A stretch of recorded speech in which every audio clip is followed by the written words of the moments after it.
Dedin ki daimi küləklər neçə yerə bölünürdü? Daimi küləklər, pasatlar, qərb küləkləri, bir də qütb küləkləri. Passatlar, qərb küləkləri və qütb küləkləri. Passatlar hansı istiqamətdə əsirdi göstər xəritə şeydə, qrafika üzərində, dairə üzərində. Tropikdən ekvatoriala doğru əsirdir. Mhm. Göstərdim. Dəqiqə. Tropikdən ekvatora doğru əsirdi. Tropikdə necə təzyiq idi? Tropikdə yox, yüksək təzyiq idi. Təzyiq yüksək idi deyə. Ekvatorda bəs təzyiq necə idi? Ekvatorda isə alçaq təzyiq idi. Aha, külək demişdik ki, yüksək təzyiqdən alçaq təzyiqə doğru əsirdi, düzdür. Bəs qərb küləkləri necə əsirdi? Qərb küləkləri tropikdən mülayim əsirdir. Aha, göstər görüm necə əsir? Belə mənmi? Yox, bura axı, bura olmaz axı. Tropikin istiqaməti mülayimə necə olmalıdır? 60 dərəcədə mülayim. Hə, bəli. Hı -hı. Sonra de görün bəs kütüb küləkləri necə əsir? Qütb küləkləri mülayim enliklərə doğru əsirlər. Küsən Qütbdən mülayimə doğru. İndi əsir görüm necə əsir?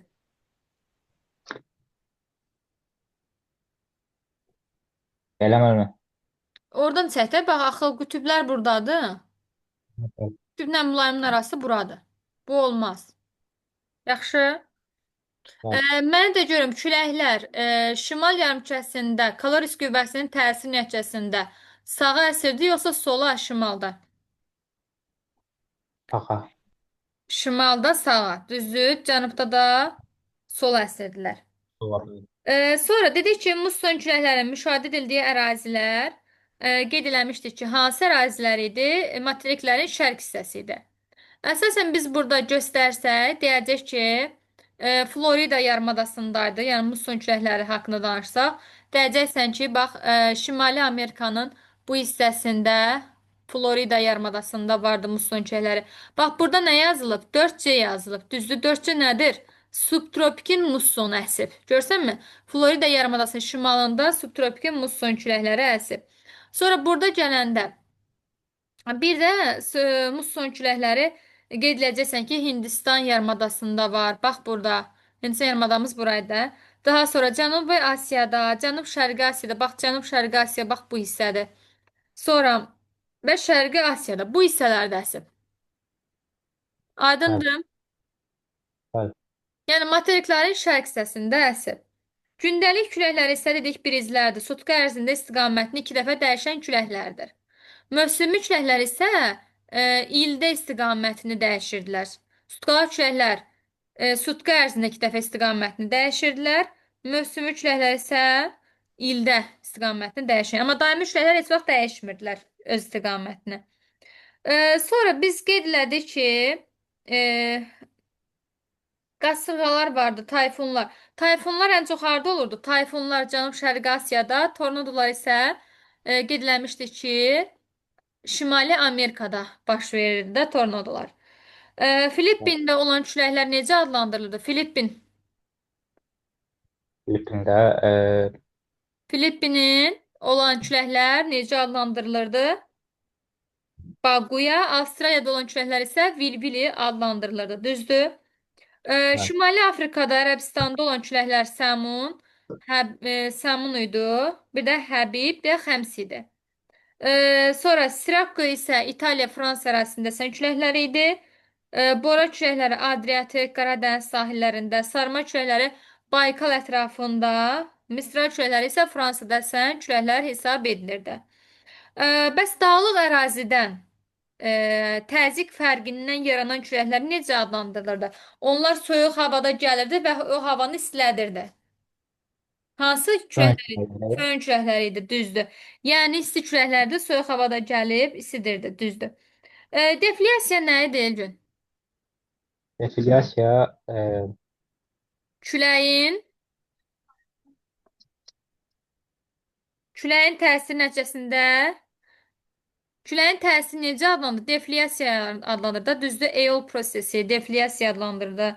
Barxanlar, duyumlar, eonlar küləyin təsiri nəticəsində yaranan relyef forması hesab edilir də. E, Demək, mənə də görüm, hal-hazırda passat küləklərin sürəti zəifləmişdir ifadəsi düzdürmü? Bəli, düz. Aha, muson küləklərin gətirdiyi yağıntıların miqdarı azalmışdır. Düzdür də, çünki Evet. regionlarda quraqlıq hadisələri neyləmişdi? Kəskinləşmişdi. Siklon nədir, antisiklon nədir? Siklonlar atmosferin qapalı alçaq təzyiq sahəsində əmələ gəlir. Bax, mən də görüm, içərisində əgər mənfidirsə, ya müsbətdirsə, bunlardan hansı siklondur, hansı antisiklondur? Mənfi siklondur. Ay soğul, müsbətsə antisiklondur, düzdür? Burada sən nə bilirdin ki, bu şimal yarımkürəsindədir, yaxud da ki, cənub yarımkürəsində? Onu nəyə əsasən bilirdik biz? Saat əqrəbinin əksinədirsə, aha, şimal yarımkürəsi üzgün sifətdirsə də, bir də ki, əgər gülən sifətsə, demək cənub saat əqrəbi ilə eyni istiqamətdədir, cənub yarımkürəsindədir. Yəni şimal yarımkürəsində saat əqrəbinin əksinə əsirlər. Bir də görsənmi, burada oxlar neyniyir? Mərkəzə doğru daxil olur. Amma burada neyniyib? Kənara doğru gedib oxlar.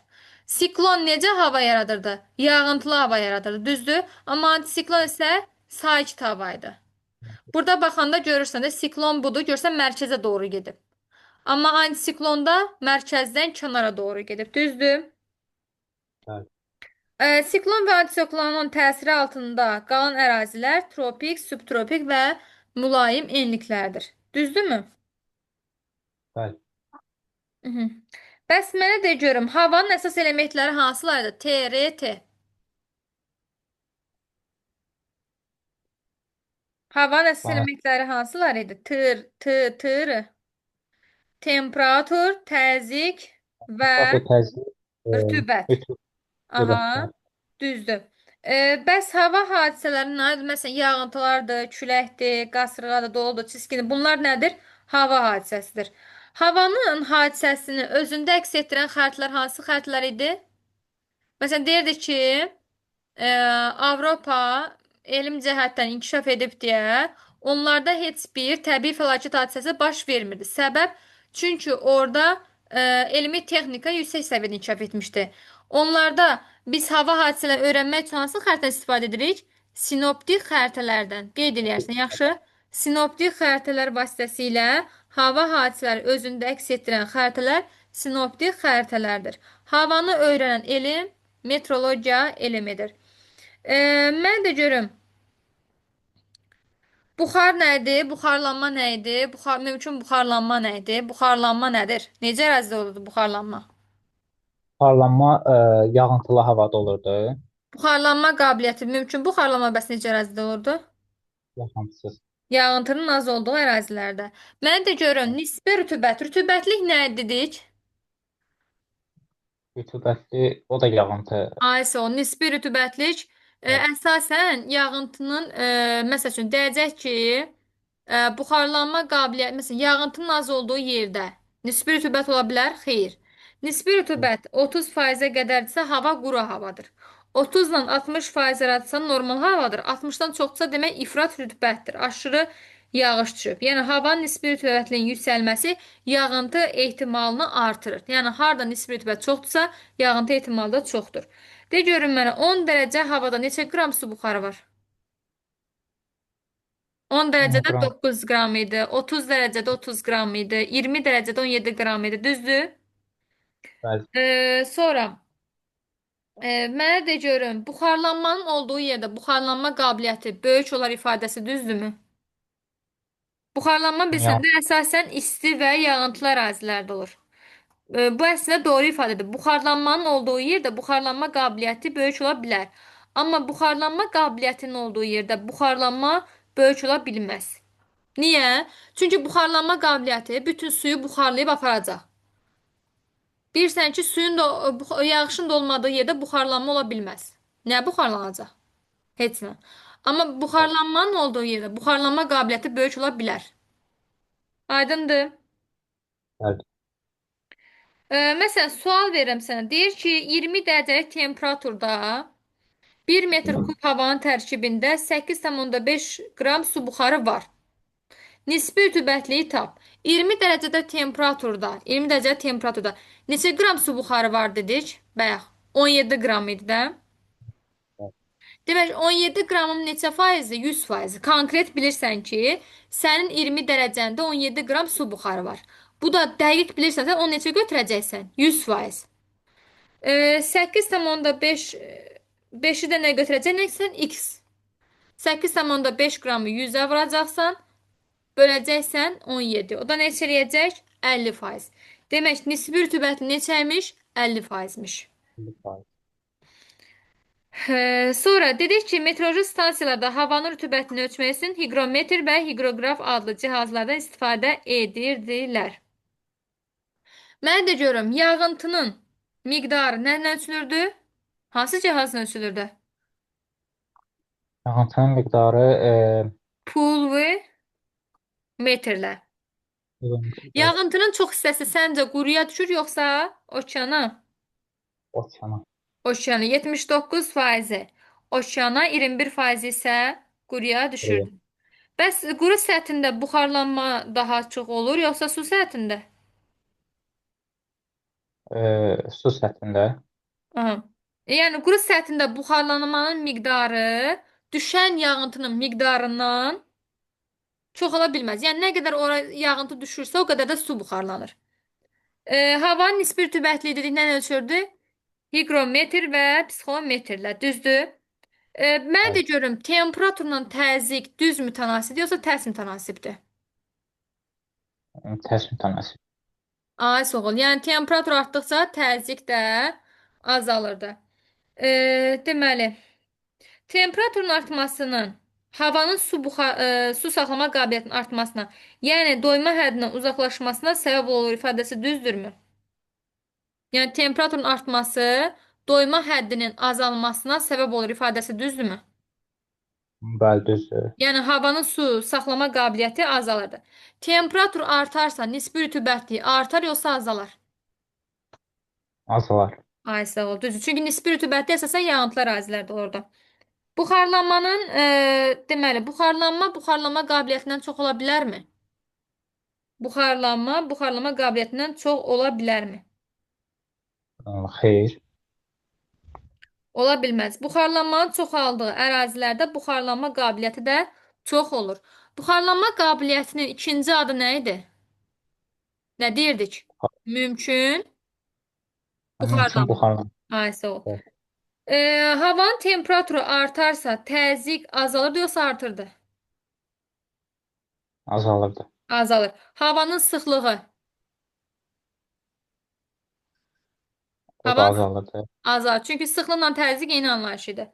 Buxarlanma qabiliyyəti bəs temperatur artarsa buxarlanma E, qabiliyyəti. artırdı. Aysa bəs mümkün buxarlanma Azalırdı. artırdı. Elə demədi ki, Aha, buxarlanma qabiliyyətlə mümkün buxarlanma eyni şeydir. De bəli. görüm, bəs havanın doyma həddi nə olardı? Doyma həddi uzaqlaşar və su saxlama qabiliyyəti artar da, düzdür? Nisbi Bəli. rütubətlik bəs necə olardı? Nisbi Temperatur rütubət e, azalardı da, temperatur artırdısa azalırdı. istiləşir də hava. Nisbi rütubətlikdə bilirsən, yağıntılar ərazide olur. Yağıntı ehtimalı bəs necə olardı? Artardı. Azalardı. Temperatur Ha, istiləşirsə necə artsın? Bəs mənə də görüm, yağıntıların paylanmasından gəl danışaq. Yağıntılar, bilirsən də, yer kürəsində yağıntılar müxtəlif amillərdən asılıdır. Hansıdan asılıdır? Coğrafi enliklərdən deyək. Coğrafi enliklərimiz hansılar idi? Yəni paralellərimiz. e, Ekvatorial, ekvatorial, tropik, tropik, mülayim, qütb. mülayim. Ay, sağ ol. Yəni, deyəcəksən ki, yağıntılar coğrafi enliklərə görə, daha sonra təzyiq qurşaqlarına görə, bir sənə təzyiq qurşaqlarımız, yüksək təzyiq qurşaqlarımız var, alçaq təzyiq qurşaqlarımız var. Ərazinin relyefindən. Relyef necə təsir edə bilər səncə? Məsələn, biz keçən səfər dedik ki, isti və soyuq cəryanlar var. İsti cəryan necə hava yaradırdı? Yağıntılı hava gətirirdi də. Yola gətirir. Soyuq cərəyanda quru hava gətirirdi. Məsəl üçün, Evet. biz burada danışmışdıq ki, Avstraliya haqqında danışmışdıq. Demişdik Avstraliyanın burada şərq hissəsinə, şərqi Avstraliyanın isti şərqi Avstraliya cəryanı təsir göstərir deyə şərq hissəsinə bol yağıntı gəlir. Amma orada nə var idi? Böyük su ayrıcı dağlar var idi ki, bunun, yəni rütubətin içəriyə doğru, mərkəzə doğru getməsinin qarşısını alırdı. Demək ki, bu nədir? Relyefdir də. Dağlar, düzənliklər, dərələr, təpələr bunlar nədir? Relyefdir. Relyef nə edir? Təsir edir. Yağıntının paylanmasına təsir edir relyef. Sonra okeanların təsirindən asılı olaraq yağıntıların paylanması kəskin fərqlənir. Məsələn, adicə biz bilirdik ki, mərkəz hissədə niyə hava kontinentaldır? Çünki nə idi? Okeanlardan uzaqda yerləşirdi. Demək, ən çox yağıntı hara düşür? Ekvatorial enliyə. Yəni 2000-3000 millimetrdən çox yağıntı düşür. Düzdür? Evet. Ee, Başqa biz nə danışacağıq? Hava dedik ki, iki cür olur da. Qalxan hava vardı, enən hava vardı. Qalxan hava necə hava yaradırdı? Qalxan hava Yağıntı gətirirdi də. Enən yağıntılı hava bəli, isə yağıntılı. quru hava hesab olunurdu.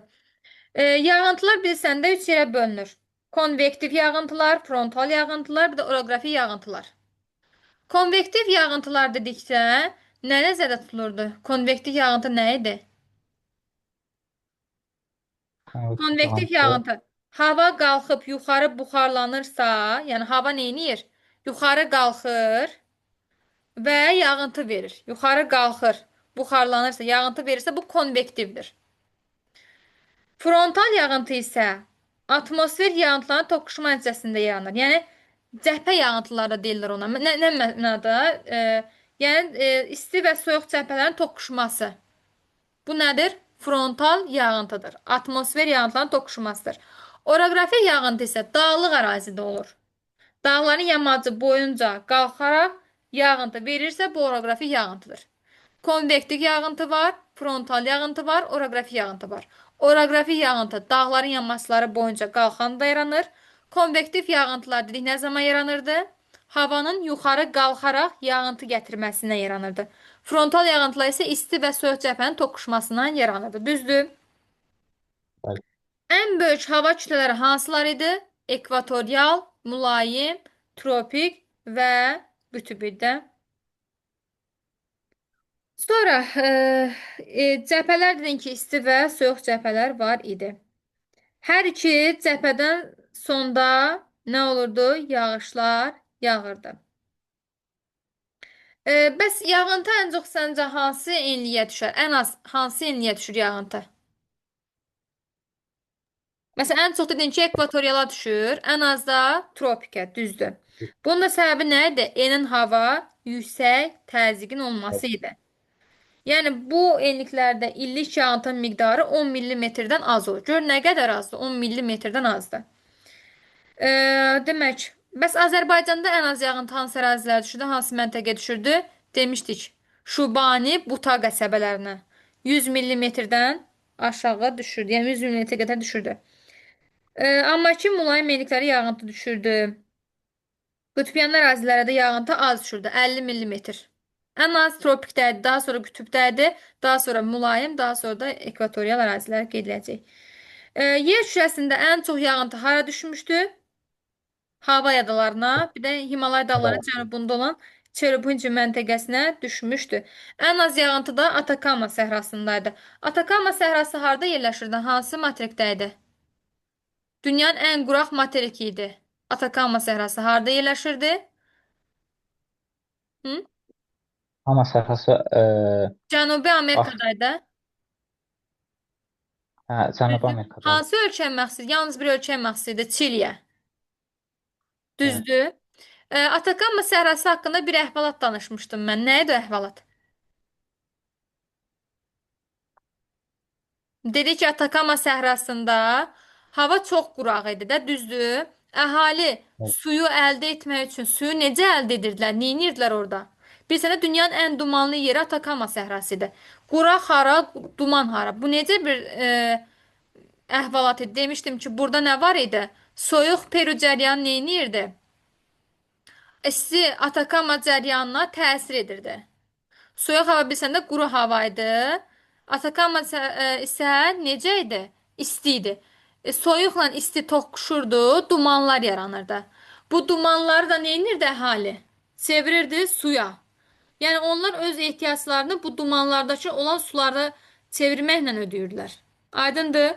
Dünyanın ən quraq səhrası Atakama səhrası idi. Dünyanın ən dumanlı yeri də Atakama səhrası hesab edilirdi. Sonra başqa mənə də görüm. Hmm, demək. Rütubətlənmə əmsalı düsturu necə idi? Rütubətlənmə əmsalı deyirdi ki, əgər vahiddən böyükdürsə, o ərazi necə olurdu? Vahiddən böyüksə Aha, yağıntılı olurdu, yağıntısız olurdu. Necə olurdu ərazi? yağıntılı olurdu. ISO. Əgər kiçikdirsə, yağıntı az olurdu. Demək, rütubətlənmə əmsalı düsturu yağıntı bölünsün, buxarlanma qabiliyyətidir.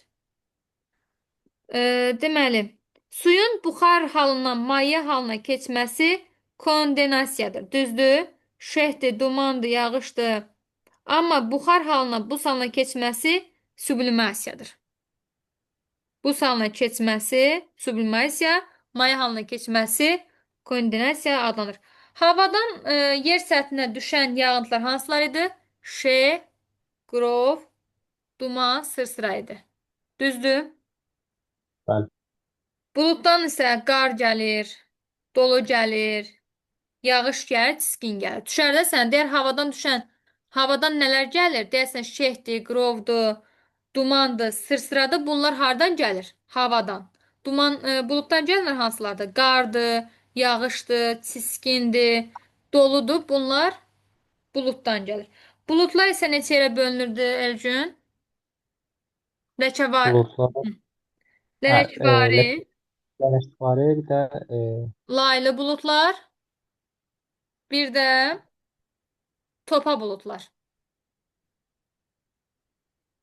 Düzdür? Lələkvari bəli. buludlar yağıntı vermirdi. Topa buludlar intensiv yağıntı verirdi. Yağış. Laylı buludlarda qar, çiskin, narin yağışlar verirdi. Yəni ən çox yağıntını verən topa bulud idi. Ləkvari buludlar yağıntı vermirdi. Laylı buludlar isə qar, çiskin, narin yağışlar aid idi. Sonra mənə də görüm. İqlim nəyə deyilirdi? İqlim nə İqlim idi? Hə. Müəyyən bir ərazi üçün səciyyəvi olan, daima təkrarlanan, hava rejiminə, yəni ritmik hadisə idi, daima təkrarlanırdı. İqlim hər zaman təkrarlanır. Sabit qalmır ki, xeyr. Nə idi ona? İqlim deyilirdi. İqlimə təsir edən əsas amil nədir? Üç dənə əsas amili bilməlisən. Nə təsir edir iqlimə? Coğrafi iqlimə enlik. coğrafi enlik, bəli. Aha, günəş şüasının düşmə bucağı. Yəni coğrafi enliklə günəş şüasının düşmə bucağı eyni şeydir. Hava kütlələri bir də səth örtüyü. Əsas təsir edən 3 amil var. Coğrafi enliklə üzrə günəş şüasının düşmə bucağı, sonra hava kütlələri, bir də səth örtüyü. Digər amillərə relyefdir, cəryanlardır, nə bilim, mütləq hündürlükdür, okeanlar uzaqlığa aid edə bilərsən. Mənə de görüm, iqlimə, coğrafi enlik, günəş şüasının düşmə bucağı necə təsir edə bilər? Coğrafi enlik. Enliklərimiz bilirsən də ekvatorial, tropik, mülayim qütbdür. Bunlar üzərində de görüm, iqlim necə dəyişir? Günəş şüasının düşmə bucağına görə dəyişir də. Yəni ekvatordan qütblərə doğru dəyişir də. Aysə günəş şüasının düşmə bucağı ekvatorun qütblərə doğru get-gedə azalır da. Hava kütlələri nədir? Bilirsən də əsas hava kütləsi vardı və keçid hava kütləsi vardı. Əsas hava kütlələrimiz hansılar idi? Arktik, mülayim, tropik, ekvatorial. Aysə keçid hava kütlələrimiz isə qarşısında sub ifadəsi olanlardır. Bəs səth örtüyü necə təsir edir iqlimə? Səth örtüyü deyəndə nə başa düşürsən? Yəni səth örtüyünün əks etdirməsi də albedosu. Məsələn, Bəli. qütblərdə görsən günəş şüasının düşmə bucağı kiçikdir. Niyə? Çünki orada demək olar ki 95% əks olunur. Məsələn, buza nə düşürsə onun 95%-ni əks eləyir. E, Başqa. Mənə de görüm. De görüm mənə. Bunu mənə təhlil edə bilərsən bu qrafikanı. Bəli. Ekvatorial haqqında danış. Hər ətraflı danış da, yəni. Ekvatorialda hava isti və rütubətli olur. Aha. Ən çox yağıntı E, ekvatoriala düşür. bəli. Qalxan hava alçaq təzyiq olur. Aha. Burada olan təzyiq necə adlandırılır? Termik yoxsa dinamik idi? Dinamik. Termik. Bəli. Yaz onda. Termik alçaq təzyiq.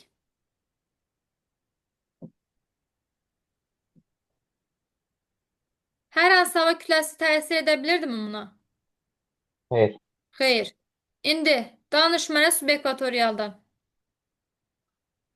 Subekvatoriala qışda yox, yayda ekvatorial təsir edirdi. Aysu. Ya da ki tropik təsir edirdi. Aha, düzdür. Aha, qışda tropik təsir etdiyinə görə quru və isti olurdu. Aha, düzdür. Yayda ekvatorial təsir etdiyinə görə isti və rütubətli olurdu. Əhsən, düzdür. Keç indi o birisinə. E, sonra Tropik. tropik isti və quru olurdu. Mhm. Subtropik Yo, e, danış da, bəs hava necə olurdu orada? e, enən hava yüksək təzyiq olurdu. Aha, dinamik idi yoxsa termik idi? Onlar danış. Hamısı. Bir-bir. Dinamik idi. Dinamik yüksək təzyiq idi. Yağıntı nə idi? Ən az düşürdü tropiklərə. Sonra indi Bəli. keçə bilərsən subtropikə.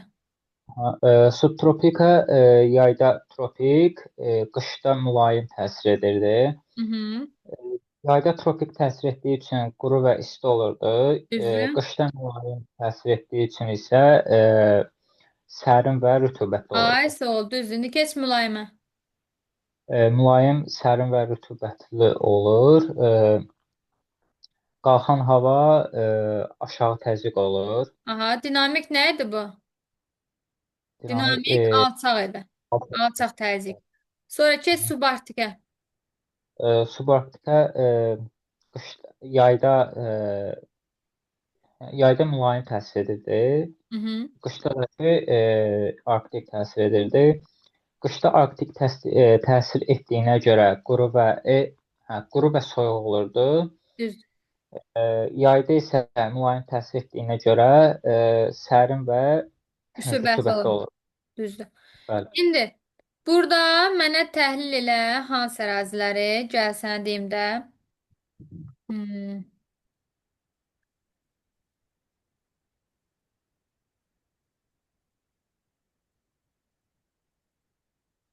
Bax bizə burada verilib də xəritəmiz. Demək ki, mənə burada ekvatorial enlikdə yerləşən əraziləri də görüm. Ekvatorialın bilsəndə heç bir tipi yoxdur. Yalnız ekvatorial qurşaqdır. İşarələ görüm, ekvatoriala aid olan yerlər haradır? Ekvatoriyaya aid olan yerlər Buradır, bir yazılanlar. İşarələ.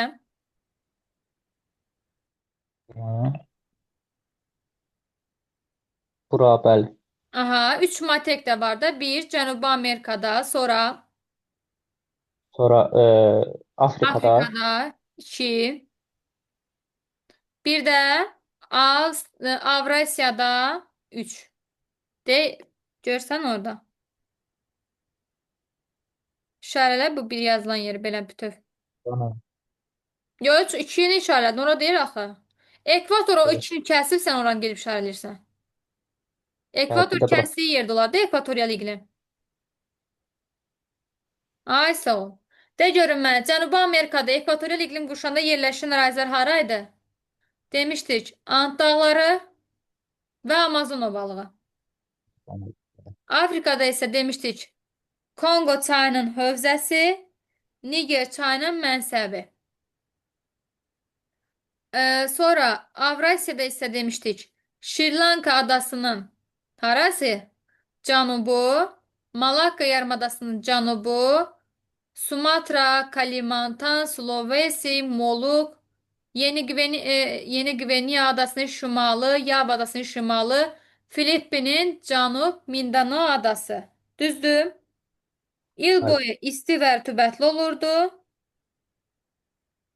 Düzdürmü? Sonra nə gəlirdi? Dedin ekvatorialdan sonra gəlir nə? Subekvatorial. Subekvatorialın da heç bir tipi yoxdur. 2 ilə işarə olunur. Tipi var deyəndə ki, belə deyim də, şimal subekvatorial var, cənub subekvatorial. Bu da tip deyil.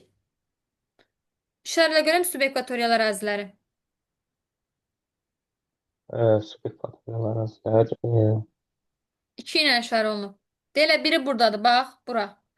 Görsənmi? Subekvatorial ərazi. Bax, Bəli. belə gəlir. Gəlir, keçir, görsənmi? Bəli. Bunlar nədir? Subekvatorialdır. Demək, subekvatorial var Şimali Amerikanın ucqar cənub nöqtəsi hara idi? Qaracam Mariato nöqtəsi. burnuydu da. Bəli. Mariato burnuydu. Sonra, Mariato. aha, sonra hansı ərazilər olacaq? Cənubi Amerikada hara olacaq bəs?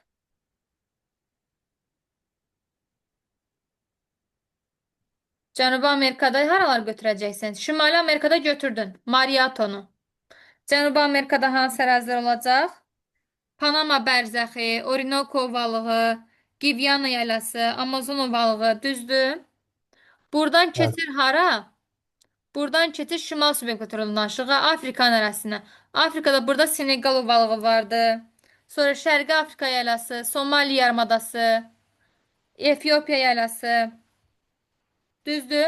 Sonra burada neynir Elgün? Gəlir neynir? Avrasiya materikinə daxil olur. Niyə daxil olur? Niyə tropik xəttin kəsir?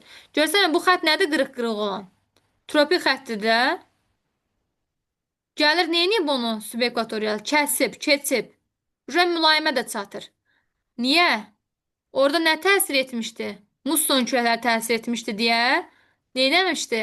Tropik xəttini kəsib keçmişdi. Hansı səhrada? Tar səhrasında. Burada da nə olacaq? Bu hansı yarımadadır?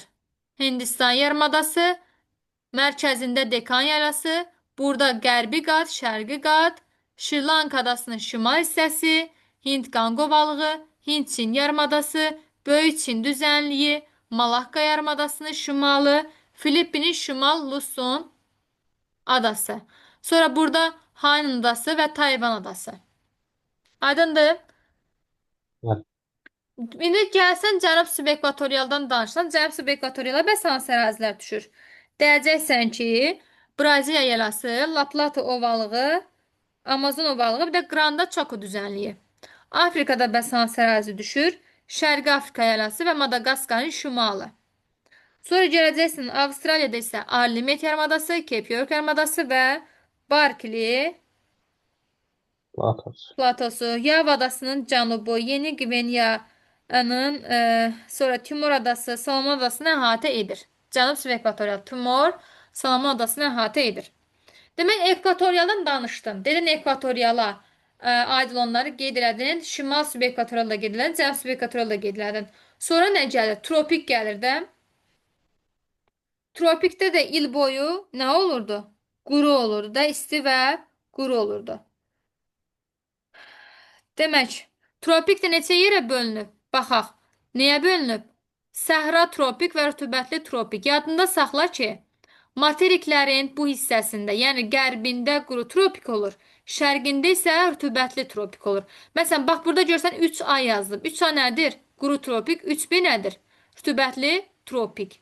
Yəni qərbində quru, şərqində rütubət. Bax buranın özündə də. Nə yazılıb? 3A. Qərbində quru tropik, şərqində rütubətli tropik. Buranın yenə özündə. Quru tropik, rütubətli tropik. Quru tropik, rütubətli tropik. Aydındır? Bəli. Deməli, qeyd eləyəcək ki, rütubətli tropik ən çox imtahanlara düşəndir. Aralıq dəniz iqlim tipi ən çox imtahana düşəndir. Bax, bunlara daha çox fikir verməlisən. Məsələn, rütubətli tropik deyəcəksən ki, hardadır?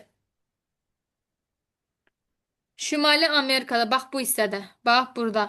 Meksika yaylasında var, Yucatan yarımadasında var, Böyük Kiçik Antil adasında var, Kuba, Yamayka, Haiti, Bahman, Hava adalarında var. Şimali Amerikada. Sonra Avstraliyanı görsənmi? Şərqində vardı. Böyük su ayırıcı dağlarında vardı. Düzdür? Sonra Hə, burada Cənubi Amerikanın bu hissəsində də var. Yəni bunlara diqqət yetirəcəksən də ki, hansı ərazi. Məsələn, burada Afrikanın da cənub hissəsində var. Amma görsənmi, Avrasiya materikində yoxdur. Yəni tropik iqlim, yəni quru tropikdir, tübətli tropikdir. Qeyd eləyəcəksən ki, rütubətli tropik yoxdur. Sonra quru tropik amma var. Quru tropik məsələn burada Kaliforniya yarımadası. Kaliforniya yarımadası nə edirdi? Get-gedə Cənubi Amerikadan ayrılırdı. Kaliforniya yarımadasında var. Sonra burada Kanar adasında var idi. Kanar Afrikada. Böyük səhrada, Liviyada, Namibiya səhrasında var. Avrasiyada Ərəbistan yarımadasında var. Böyük kiçik Nəfudun İran yaylasında var. Sonra Mesopotamiyanın da var. Tar səhrasında var. Avstraliyada görsənmi quru tropik iqlim bu hissədədir. Afrikada görsənmi bu hissədədir, qərbində. Həmçinin burada da Cənubi Amerikada da qərb hissəsində var. Demək quru tropik iqlim bütün materiklərdə var. Sonra gəlir subtropik. Subtropikdəki görsənmi tipləri var. Kontinental subtropik, Aralıq dəniz, musson, bərabər rütubətli subtropik iqlim tipləri. Demək.